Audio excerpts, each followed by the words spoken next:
Welcome to Better Golf, I'm Paul Dyer. And I'm Holloway. And today we're going to fix people's slicing, which is obviously the number one thing in golf. But as always in our Fault Fixer series, two things we're going to do. Yep. Fix the technique and show you how to practice it properly. Exactly. So most people, I would say 99% of the students we see definitely have a slice. So why don't we first just talk about what a slice is and why that happens?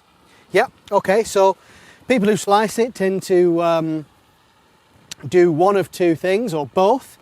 The club face is open when they hit the ball, or at least open to the path of the club. And that generally means the club path will be coming from the outside to the inside. Mm-hmm. Yeah, definitely. Due to a number of reasons, it has to be said. Yeah, I mean, in a video, we can't really go through the entire catalogue of problems that would be happening there, but definitely a slice happens, the club is coming across the golf ball and the face is open to the path. Right. So basically, what do we need to do in order to fix that?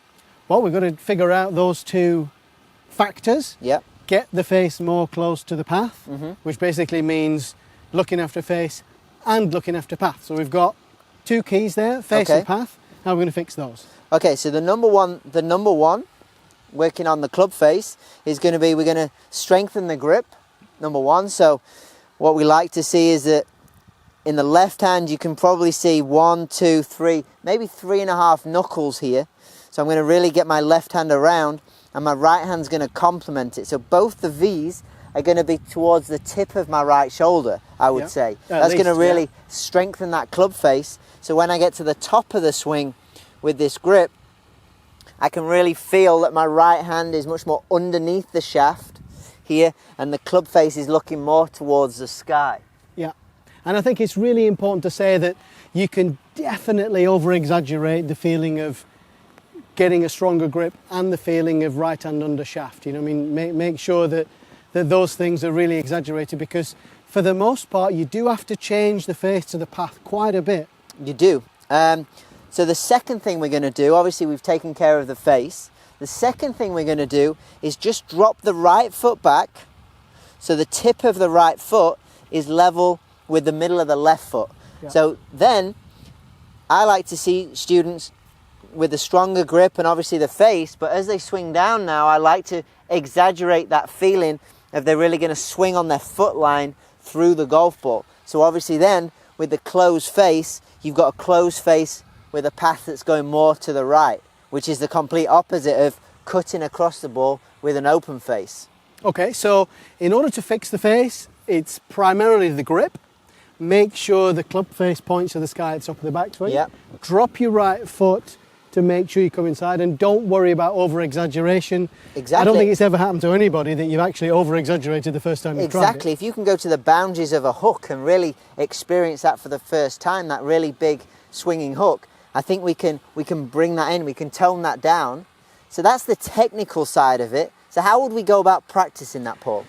The most important thing, and this is perhaps even more powerful than actually understanding why, and yes, of course you have to understand why the face is open and why you come across the ball, but practicing it properly is the way to actually solve the problem. So what we're going to do is, Ian's going to hit a shot and we're going to find a position on the golf course. We've got a situation here where the green's way over there and we've got some trees here on the left hand side. So in order to actually get onto the left half of the green, Ian's going to have to curve it around the trees. Now, you might want to go closer to some trees or further away depending on your skill level, but what you've got to do is put yourself in a situation where you have to hit a draw to get on there, and then by playing around with these two factors, and I think that's really the key thing, by playing around with these two factors, you can figure out how much I need to swing this way and how much I need to have the face closed to start the ball to the right and bring it back again. Exactly. So